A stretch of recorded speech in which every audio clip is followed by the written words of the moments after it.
أرست زينام قدامي منستر أبي أحمد أبى استرخبلو أبى تلمي لمعات كلتشون عصر تشمونتن عام تمرت زت النات صالت إيركاب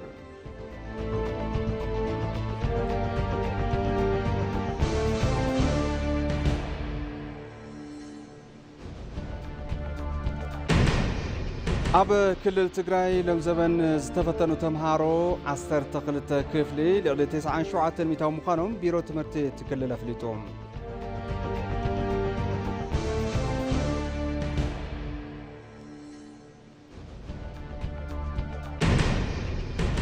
كاب زينات دونالد ترامب بفلاديمير بوتين تسفا كم زقرتون كنكعاتي نجر تطاو كم زيبلون تزاريبهم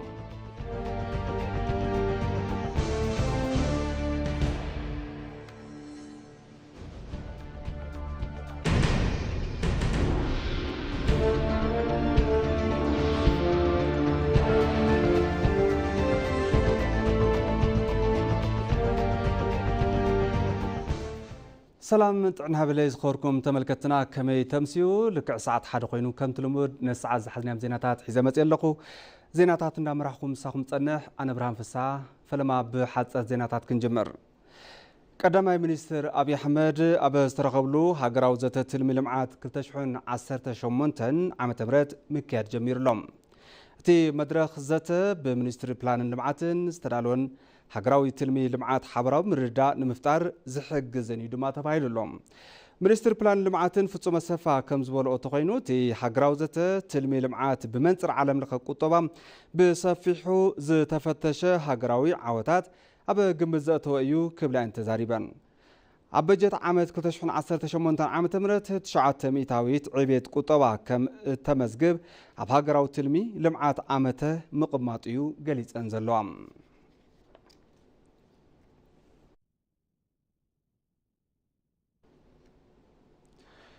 منستر بلان لمعاتن قبائي كالآي لوطي كباب أير إثيوبيا ببوليسي استحقزت عنتو لوط كباب أير ناي متصوار تمكرا اتكافلو مدرك خون يللوم إثيوبيا مس حبرت أفريكا بمقان قبائي كالآي لوط كباب أير أفريكا كتتانا قديا تبهيلوم اتي قبائي عملكيتو منستر بلان لمعاتن مس عالم لخا فاونديشن تكالات لقستن توكلتي سيفيل محبرسبن مدرخ زتا يكايدلوم منستر ديتا بلان لمعاتن سيوم موكونن إثيوبيا لوط كباب أير زي الناوز قطبا نمناز تبوت سقمتات توسد كم زلائم قليتهم زلوم اتي قبائي كاب سلسته كساب حمشتا باقمين كلتشحون 17 عام تمرت قداي زت حملواي أب حملواي مأخل زقبر سقمتات بزبل مري حساب كايديوم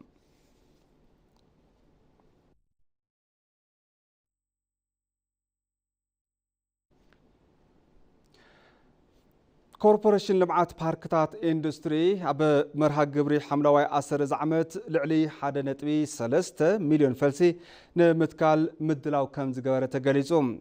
وانا فصام استراتي كوربوريشن في سايت تاغسو شاو عايزور مرها قبر حملواي أسر تي كوربوريشن مس كوميشنر انفستمنت إثيوبيا زلك تمسجن بمقان لومي أب فولي زوبا قطبا كالينتو أجميرو ملوم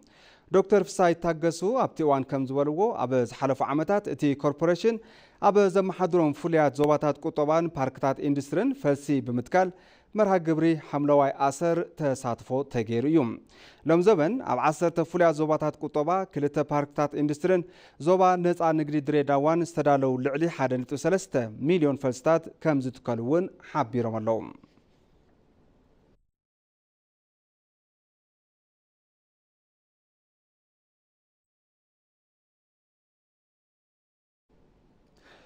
بمرها قبري حملواي أسر لوم عمت أبا قوو يكا 100 شح فلستات دني كم زتكالو لمعات دني إثيوبيا أفليتو لهم ماناجر بروغرام ترانسفورميشن سيكتر دنن متحابري داقماي ملمع قوو يكان على مايو نقاسا كم زقلسقو أبا قوو يكا لعلي 100 شح فلستات دني متكال تتلمو إنا تسرح يركب زاقيد بستترسراتي 50 شح زبطحو فلستات دني كم ستقلو دما أفليتو ملوم لما أنتي أمرارحان سرحنياتن لمعات دن إثيوبيا 5 شح زبطحو فلستات صحدي حبشان أوليعن أبا قوو يكا ከም ዝተተኸሉ ትካል ፕሬስ ኢትዮጵያ ኣመላኺቱሎም።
تملكتنا حزون زيناتنا يقصلو حزدما بزرزرنا بس حزدام زيناتاتي كحلفكم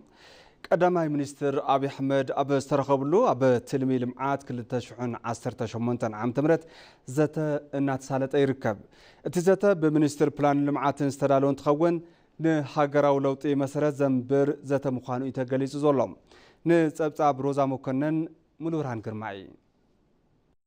قدامي منستر دكتور أبي أحمد أبي استرخبلو أبي هاجرا الملمعات خل تشحن 18 عام تمرت زت النات سالت أي ركب بمنستر بلان لمعات تداليو بتي ماكروز أدقات هاجرا الملمعات هاجرا مردان مفتار زح جزته بقبلات بيتعيو منسترن توم قدامي منستر أبي استرخبلو النات سالت أي ركب قدامي منستر دكتور أبي أحمد أبي خل تشحن 10 زمن سرح استمزجباب فزعزما ترجم زلون نخل تشحن 18 عام تمرت لو تقطبات انكر مسألة زقمت مخانو أبت مدرخ قاليز يوم أبت زت هاجرا الملمعات مس عالم لخ خناتات قطبة بصفحات ترأي مخانو زل على منستر لمعاتن بلانن دكتور فصوما سفا بوغنن أبز حلف عام استرخبه قطبة وعوت نغزالي هاجرا المعبيت كما بقسيس ترأي مخانو قاليز أنيين يا هاجر بقى الإيكونومي ريفورم سراوج مكنات بيزرفو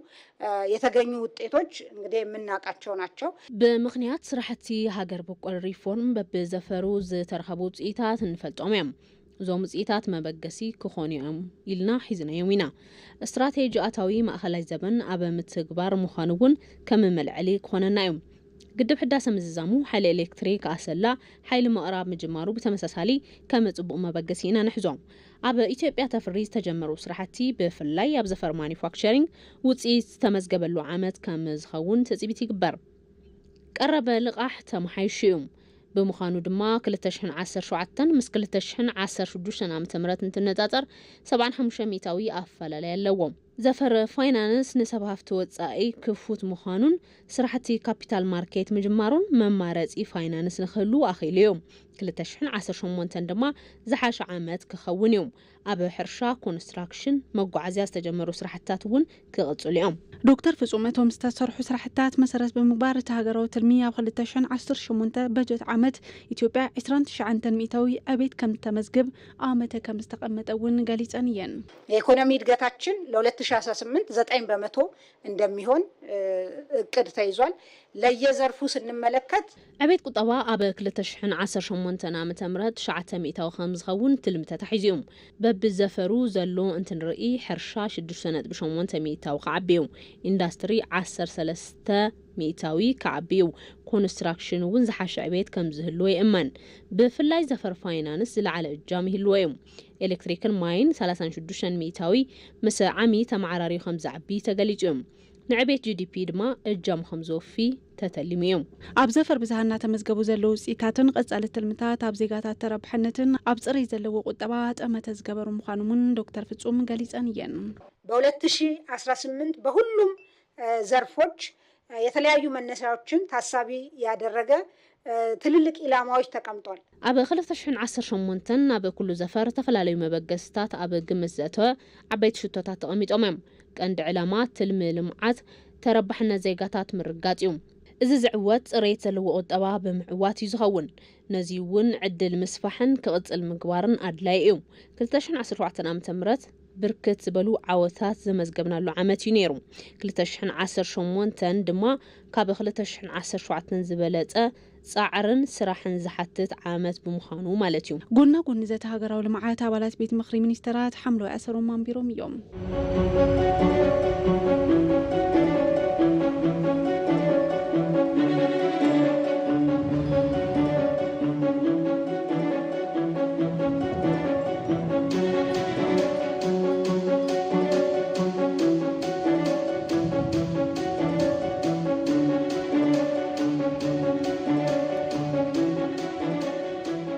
በመድረኩ የተሟላ የዘርፎች እቅድም ቀርቦ مناسي أبزي حز ساعات نتجري زدليا سلامن طرح مخانو تجنزبهم نكن كساقسو نبرتي تكلل أوعي تقريبا ملهم ريتو توم نبرتي كم صعب كقريو تقاتلنا الملاز هزو تجري ومجمرتها قدم كل نجداي نجيدون كبل حارستاي حارسون كبل دليتو سلاميو نابزل لخايو بوتا كيدكا نمنبر زدل سلاميو نبر سلامية سلام دليت سلامية كله سلام لعلي هزو تجري الفولتاي اللي يابز الساعات مخنيات أب زحلف وانات كينات زنبرة جود آتر إناي إنام سلام كاب تجري حليفو نيتيبيا كمون زواج أرن أفريقيا والسانيو كاب سلام بزح نجر يركب كاب كينات زمت تجمع ريناي إنام نكد الجم دما نايزخونا من إسي دليت يكونن أرن أفريقيا البحال سلام بتعمي وساني نجاري مالتي وح سلام زبان نجار سلام تزحليو كل نجار كم زي اللي كفلت علوهم سلام انتهاليو لمعت علوم مرددا متحق غاز لوطي عبيت علوم كم زفلت اب تግራይ ኩናት ኣብ ዝነበረሉ ግዜ ብጣዕሚና ተጎዲና ህዝቢ ኢትዮጵያውንዩ ተጎዲኡ سنة سلام دا بزح نجار سلام تزحليو አካል ይጎድል ሕብረተሰብ ይመዛበል ንጸገም ይቃላዕ نحنا عرسنا بزح تجمع ينحلفنا سلام انتحليو جنا كل نجارلو بزح تجري نحلفنا أزل حلفة مالتي سلام كاول كايل جمر أنا ون سلام أوش تقع كم زلو أنت زي أمينكا ترجم يقولون بفلاي مناسي نسلام دلوات كن كونا لنا كنا تنتمس نمن كم زود ريناينا ريناينا تطورنا تمسي نمن سبيسيفيكالي نمن هم الود لمن هم حيزو هم الخد أبا كل تجري لهم زمن استفتنوا تمهارو 10 تقلت كفلي لعلي 9 مئة مخانم بيرو تمرتي تكل لفلي طلام دي فتنا بكل مدى عود بزغان مقدم الزام وانت حبيرهم نصبصب أبادي دمك دهب ياسين ኣብ ክልል ትግራይ ካብ 23 ሰነ ክሳብ 8 ሓምለ ክወሃብ ዝጸንሐ ሃገራዊ ፈተና 10 ክፍሊ ብሰላማዊ መንገዲ ምዝዛሙ ኣብ ቢሮ ትምህርቲ ክልል ትግራይ መተሓባበሪ ብሄራዊ ፈተናታት ኣይተ ተክለ ሃይማኖት ገብረዝጋብሔር ብስልክ ዝሃብዎ መብርሂ ሓቢሮም እዚ እውን እቲ ፈተና ካብ ዝተተመለመሉ ልዕሊ 97 ሚእታዊ ተምሃሮ ከም ዝተፈተኑ እዮም ዝገለጹ እቲ ብሓፈሻ ክረአ ከሎ ፍላይ ምስተሕልፍ ዝነበረ ወቕቲ ኣብ ዝሓለፈ ክነፈትን ከና ብርክት ዝበለ ግድፈታት ፀገማት ተዓዚብና ነርና ኣብዚ ዓመት ግን ምስታት ከይድገም ኢልና ምስ ተማሃሮ ምስ ኣመራርሓ ቤት ትምህርቲ ምስ ዩኒቨርሲቲ ምስ ኩሉ ዘድሊ ምርዳእት ናገርና ጠኒሕና እንደገና ምስ ሓይሊ መብራህቲ እውን ምስ ቴለ እውን እዚኣቶም ዘድሊ ምድላዋት ናገሩ ፀንሑ ብምኻሎም ኣብዚ ዝሐሸ ኩነታት እዩ ነይሩ ካሊእ ድማ እቲ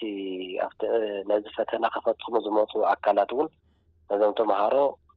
ዘድሊ ኦሪንቴሽን ሂቦም ዩኒቨርሲታት እውን ዘድሊ ንዓቶም ዝቕበልሉ ቅድመ ምድላው ገይሮም ፀኒሖም ቶም ተማሃሮ ተረጋግዕን ሰላማውን ዝኾነ መንገዲ ክፍተኑ ብምጓሮም ያው ዝነበረ ፍርሃት እናኽረአ ከሎ ዳርጋ ናብ ልዕሊ 99% ሰላማዊ ውሕስ እዩ ምዚ ዝበሃል ፀገም ተዓዘብና ኢልና ኢና ወሲድና ሓደ ዝነበራ ተርእዮታት እንታይ ነይረን ሓደ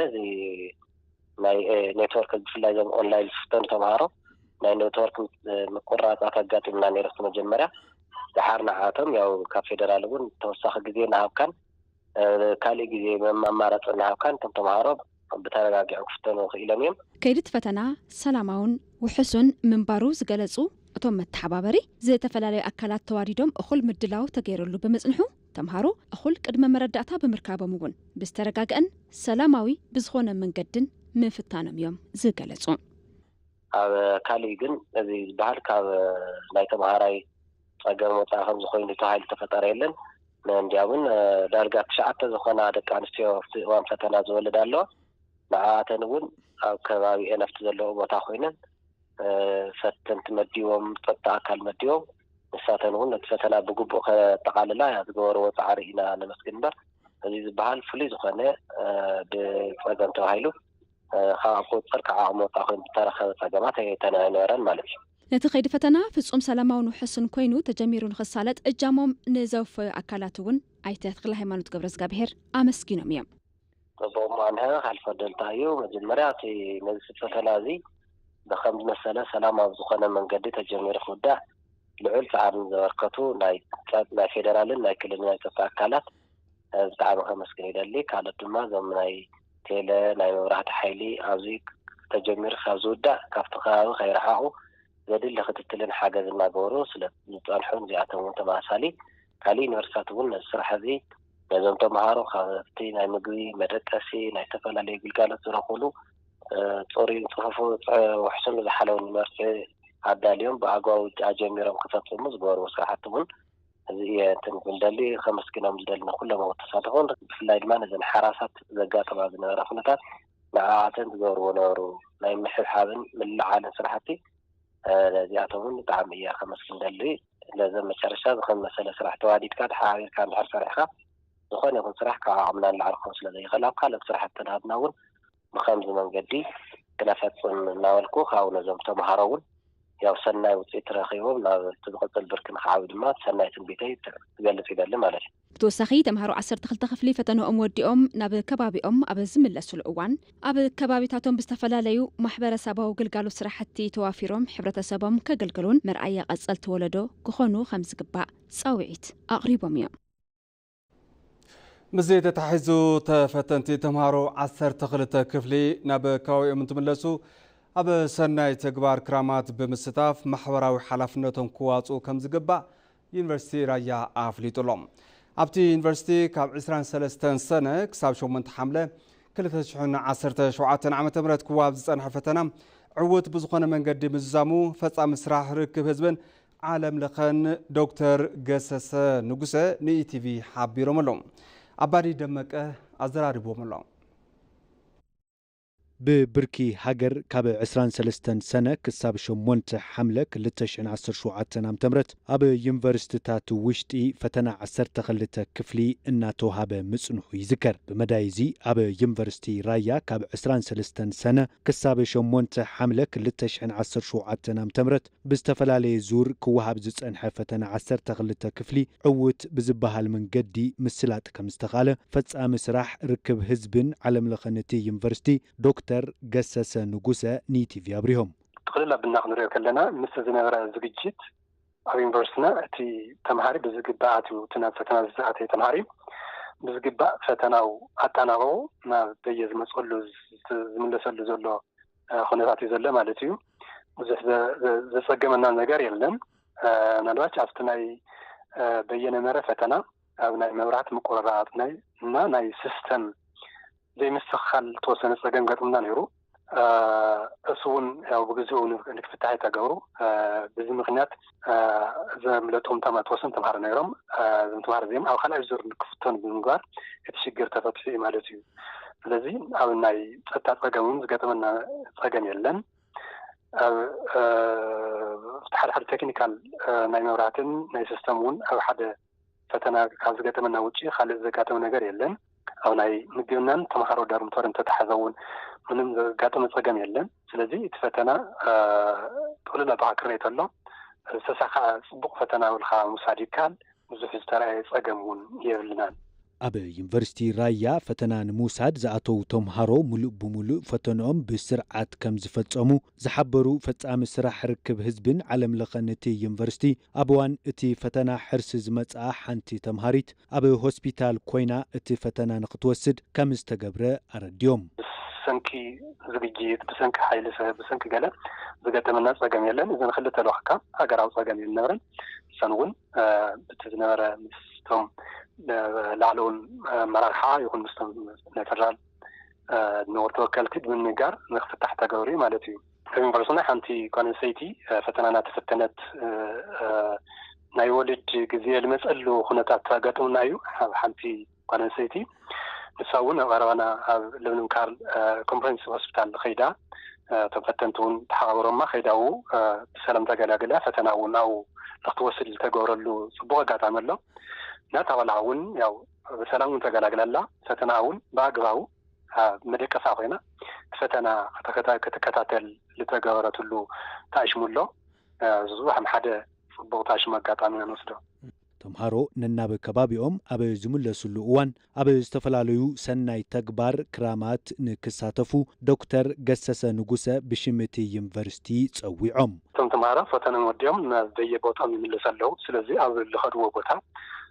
ተፈላለዩ ናይ ልምዓት ስራሕቲኦም ክህሉ ይኽእሉ ለምሳሌ ኣብ ጽሬት ክኾን ይኽእል ኣብ ኣትክልቲ ምትኻል ክኾን ይኽእል ኣብ ካብኦም ዘሎ ማሕበረሰብ ጥዕና ክኾን ይኽእል ኣብ ዝተፈላለዩ ንቤተሰብ ኣብ ምሕጋዝ ክኾን ይኽእል ኣብ ዝተፈላለዩ ንጥፈታት ንኽነጥፉ ትፅቢት ይግበር እቲ ልል ኦሪንቴሽን እውን በየቦታው እውን ከምኡ ዓይነት ኦሪንቴሽን ስለ ዘሎ ኣብታት ንክሳተፉ ንሕና እውን ተስፋ ንገብር ትፅቢት ዝግበረሎም እውን ንሱ እዩ ኣብ መወዳእታ ንተፈተንቲ ተምሃሮ ጽቡቕ ውፅኢትን ዕድልን ክገጥሞም ተመንዮም ኢትዮጵያ ዝተፈላለዩ እምነታትን ብርክት ዝበለ ኣማኒ ህዝብን ዘለዋ ዋላ እኳ እንተኾነት ኣብ ዝተፈላለዩ እዋናት ብዝነበሩ ጎንፅታትን ዘይምርዳእትን ናብ ኩናት እናኣተወት ክሳራታት ምትእነጋዳ ይግለጽ ኩሎም እምነታት ብዛዕባ ሰላምን ሓድነትን ህዝቢ ዘተኣናገዱ ብምዃኖም ኣንጻራዊ ሰላም ኣብ ምዕሳልን ዘላቒ ሰላም ኣብ ምርግጋፅን ትካላት እምነት ኣቦታት ሃይማኖትን ልዑል ሓላፍነት ከም ዘለዎም ይእመን ጌታቸው ዓለሙ ዝርዝር ኣለዎ ኣብ ዝተፈላለዩ ከባብታት ኢትዮጵያ ዘጋጥሙ ጎንፅታት በዳህቲ እኳ እንትኾኑ ነቶም ጸገማት ብዘተ ንምፍታሕ ጻዕርታት ይግበሩ ኣለዉ ነዞም ጸገማት ንምፍታሕ ድማ ትካላት ሃይማኖትን ኣቦታትን ዘይትካግድ ኣለዎም ብዛዕባ ሰላም ምዝራብ ጥራይ ዘይኮነስ ብዕቱብ ክንሰርሕ ኣለና ዝብሉ ኣብ ኦርቶዶክሳዊት ተዋህዶ ቤተ ክርስቲያን ኢትዮጵያ ሓላፊ ስብከተ ወንጌል ገነተ ኢየሱስ ወገነተ ማርያም መጋቢ ሐዲስ መምህር ንጉሱ ዓለሙ እዮም ስለ ሰላም በማውራት ሰላም አይመጣም በተለይ ደግሞ የሃይማኖት ተቋማት ላይ ያሉ መሪዎች ብዛዕባ ሰላም ብምውጋዕ ሰላም ኣይመጽን ብፍላይ ድማ ኣብ ትካላት ሃይማኖት ዘለዉ መራሕቲ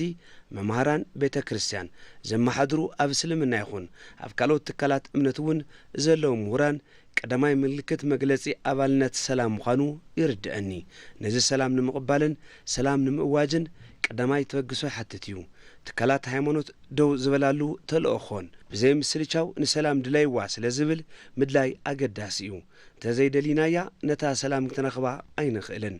ስለ ዝሰማዕናያ ጥራሕ ብዛዕባ ስለ ዘውረና ጥራሕ ስለ ዘዘንተናላ ጥራሕ ሰላም ክትረክብ ኣይንኽእልን ኣብዚ እዋን ኢትዮጵያ ብመንጽር ዘላቶ ወድዓዊ ሓቂ በርባዕቲኡ ሸነኽ ዝድለ ሰላም ንኽመጽእ ኣብ ትካላት ሃይማኖት ዘለዉ ሰባት ንሰላም ምድላይ ከምኡን ምትግባር ኣቐዲምካ ናብ በዓልኻ ቀጺል ድማ ንዘገልግሎም ማሕበረሰብ ወይ ድማ ሰዓብቲ እምነት ሰላም ኣብ ውሽጦም ንኽሰርጽ ምግባር እዩ እዚ እንተተገይሩ እንደልዮ ሰላም ንኽመጽእ ተስፋ ንገብር ኢለ ይኣምን ሓላፊ ቤት ጽሕፈት ላዕለዋይ ቤት ምኽሪ ጉዳያት እስልምና ኢትዮጵያ ኡስታዝ አቡበከር ኣሕመድ ብግዶም ኣብ ኩሎም አንፈታት ዝለዓሉ ጸገማት ኣይፋሉን ኢልካ ደው ምባል እጃም አቦታት ሃይማኖት ምዃኑ ይገልጹ ትናንት በመቶ ሺዎች በሚሊዮኖች የሚቆጠሩ ሰዎች በዚህ ሰበብ ትማሊ በአማይት አሽሓትን በሚሊዮናትን ዝቆጠሩ ሰባት ብሰንክዚ እንትሞቱ እንትመዛበሉ ካቦቶም እንትለቁ መንበሪኦም እንትዓኑ እንዳረአናዮም ዝጻንሐና ከይድታት ደጊሞም ንኽመጹ ንምንታይ ንፈቅድ ኣብ ኩሉ አንፈት ዘለዉ ሰባት ብሓደ ይኹን ብኻልእ ወገን ናይ ሓዲኡ እምነት ኣካል እዮም እዞም ኣብቲ ኸይዲ ዘለዉ ሰባት እሞ ንምንታይ ኢና ደቅና ምእካብ ንደቅና ግደፉ ኢልና ደው ምባል ዘይከኣልናዮ ኣብ ኩሎም አንፈታት ዝለዓሉ ጸገማት ኣይፋሉን ኢልካ ደው ምባል ኣቦታት ሃይማኖት ኣብ ቅድመ መንግስቲ እውን ኣይግባእን ምባል እንተሃልይዎም ክውሉ ይግባእ ከም ማሕበረሰብ እውን ብዝተፈላለየ መልክዑ ሕቶ ኣለና ምባል ይከኣል እዩ ሕቶና ብሓይልን ጉልበትን ኢና ነፈጽም በጽዋራትን ኩናትን ብኩናትን ኢና ነፈጽም ዝብል ኣካል እምነቱ ካብ ዝፈቐዶ ወጻእ ክሰርሕ እንተኢሉ ኣቐዲምካ ምስራሕ ቅድሚት ምስዋእ እንተሃልዩ እውን ኣቦታት ሃይማኖት ሰላም ንምምጻእ ክኸፍልዎ ዝግባእ ዋጋ እዩ ኢለ ይኣምን ኣብ ላዕለዋይ ቤት ምኽሪ ጉዳያት እስልምና ኢትዮጵያ ሓላፊ ዓውዲ ምርምር ዝኾኑ ሼኽ ኢድሪስ ዓሊ ብወገኖም ኣብ ሃገር በይዛኹም ግደፉ ዝብል እንተጠፊኡ ሃገር ትጠፍያ ድሕር ምባል በይዛኹም ግደፉ ዝብል ሰብ ክህሉ ኣለዎ ብምባል ይምዕዱ ሰው ማለት በሌላ አሻግሮ አይቶ ከዛ ወዲህ የሚመከር ነው ሰብ ማለት ኣብ ካልእ ኣማዕድዩ ብዝረኣዮ ነገር ዝማዓድዩ ስለዚ ኣብ ካልኦት ዝተዓዘብናዮም ነገራት ንከይበፅሑና ካብ መከራ ወፂና ናብ ሰላም ብምምፃእ ቆልዑ ብሰላም ኣትዮም ብሰላም ንክወፁ ንናብ ኣባይቲ ትምህርቶም ብሰላም ከይዶም ንክምለሱ ነጋዳይ ብሰላም ኣትዩ ብሰላም ንክወፅእ ሓረስታይ እውን ከምኡ ሓሪሱ ኣፍርዩ ብሰላም ንክምለስ ንምግባር ናይ ኣቦታት ግቡእና ብምዃኑ ኣበብ ብዘለናዮ ምምሃርን በይዛኹም ግደፉ ምባልን ይግባአና ኣብ ሃገር በይዛኹም ግደፉ ዝብል እንተጠፊኡ ሃገር ትጠፍእ እያ በይዛኹም ግደፉ ዝብል ሰብ ክህሉ ኣለዎ ኣብ ካውንስል ወንጌላውያን ኣብያተ ክርስቲያናት ኣባል ኮሚቴ ሃገራዊ ሰላም ዝኾኑ ዶክተር ሳምሶን ስጢፋኖስ ብወገኖም ኣቦታት ሃይማኖት ዘለዎም ተሰማዕነት ተጠቒሞም ዘላቂ ሰላም ንክመጽእን ዘይምርዳእት ንክፍትሑን ክሰርሑ ይግባእ ኢሎም ከጸሎታቸው ጎን ለጎን ጎንን ጎኒ ምስ ጸሎቶም ክገብርዎም ይግባእ ዝብሎ ዝምልከቶም ኣካላት እቲ ጎንፂ ቀሪቦም ብሽምግልና ንምፍታሕ ፍቃደኝነት ምሕታት እዩ ሽምግልና ምስ ፍቃድ ስለ ዝኸይድ መንፈሳውነት ፍልጠት ተቐባልነት ዘለዎም ከም መጠን ዕምቆት ስፍሓትን ሕልኽልኽነትን እቲ ጸገም ሽማግለታት ዓዲ ንዕኡ ምፍላእ እዩ ተወካሊ ጳጳስ ርክብ ህዝብን ኮሚኒኬሽንን ካቶሊካዊት ቤተ ክርስቲያን ኢትዮጵያ ኣቡነ ልሳነ ክርስቶስ ማቴዎስ ብወገኖም ቤተ ክርስቲያኖም ኣብ ጉዳይ ሰላም ኢትዮጵያ አስተዋጽኦ ንምግባር ትልሚ ከም ዝሓዘት ድሕሪ ምግላጽ ዋጋ ጸሎት በቀሊሉ ክርአ ከም ዘይብሉ ይምዕዱ 58ኛው የጳጳሳት ጉባኤ ባለፈው ሳምንት ነው የጨረስነው በዚያን ጊዜ አንድ እንግዲህ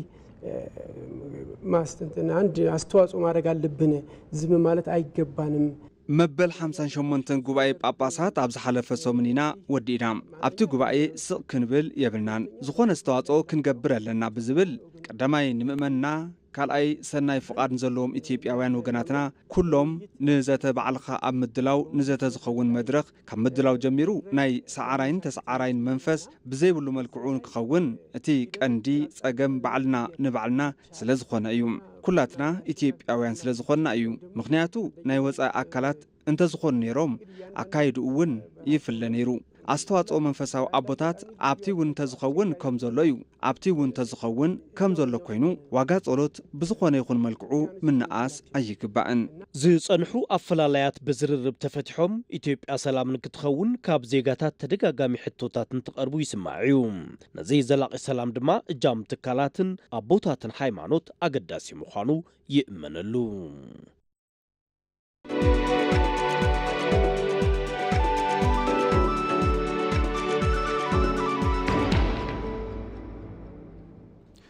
ማዕድ ዜና ብምክትታል ትርከቡ ተመልከቲ ሕዚ ድማ ናብ ዜና ዕዳጋ ይኽሰግር መበል 25 ኣኼባ ሚኒስትራት ፋይናንስ ኢኒሽቲቭ ቀርኒ ኣፍሪካ ኣብ ኬንያ ናይሮቢ ተሳሊጡ ኣብቲ መድረኽ ዝተሳተፉ ሚኒስትራት ዲጂታል ምትእስሳር ክጠናኸሩ ኣብ ዘኽእሉ ጉዳያት ተዛትዮም ብመሰረት ኣብ 2023 ዓመተ ምህረት ፈረንጂ ዝጸደቐ ዲጂታል ውህደትን ፖሊሲ ማዕቐፍን ሃገራት ጽቡቕ ኣፈጻጽማ ኣብ ምምዝጋብ ከም ዝኾና ዘርኢ እንትኸውን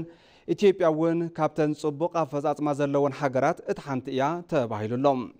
ኣብቲ ዘተ ዝተሳተፉ ሚኒስትር ዴኤታ ገንዘብ እዮብ ተካልኝ ኢትዮጵያ ኣብ ዲጂታላዊ ውህደት ተመዝግቦ ዘላ ምዕባለ ገሊጾም እዮም ኢትዮጵያ ኣብ ዲጂታል ዓውዲ ቴሌኮም ነፃ ምግባር ሓለዋ ውልቃዊ መረዳእታን ድሕንነት ሳይበርን ሕጊ ብምውፃእ ብዙሓት ስራሕቲ ምስርሖም እውን ሓቢሮም ኣለዎም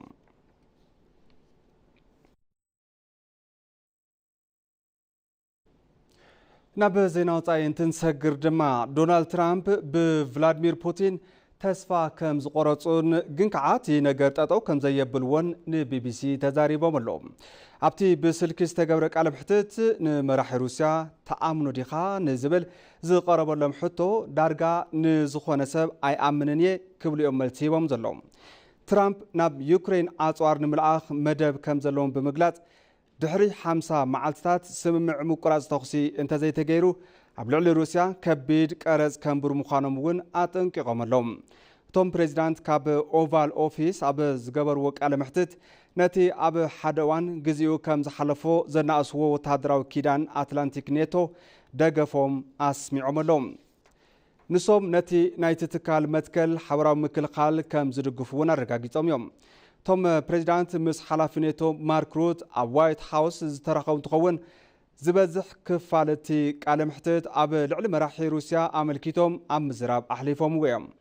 4 ዝተፈላለዩ ግዜ ምስ ሩስያ ውዕል ክገብሩ ቀሪቦም መንባሮም ዘዘኻኸሩ ቶም ፕሬዚዳንት ንፑቲን ብኸመይ ነቲ ምፍሳስ ደው ከብልዎ ከም ዝገብርዎም እንትዛረቡ ገና ንሰርሐለና ክብሉ እዮም ሓቢሮም ዘለው ዶናልድ ትራምፕ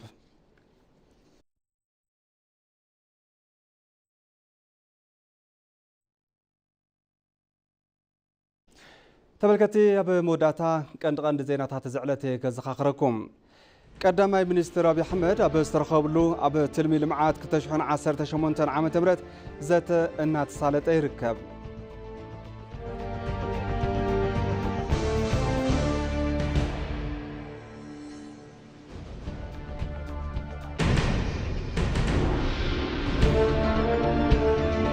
ኣብ ክልል ትግራይ ሎም ዘበን ዝተፈተኑ ተምሃሮ 12 ክፍሊ ልዕሊ 97 ሚታዊ ምዃኖም ቢሮ ትምህርቲ ትክልል ኣፍሊጡ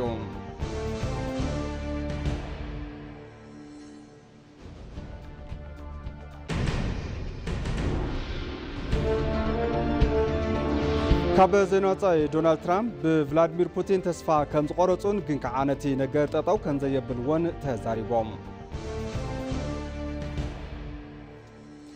ባርከስ ተመልከቲ ማዕድ ዜና በዚ ዛዘም ስለምክታልኩም ኣዚና ንመስግን ሰላም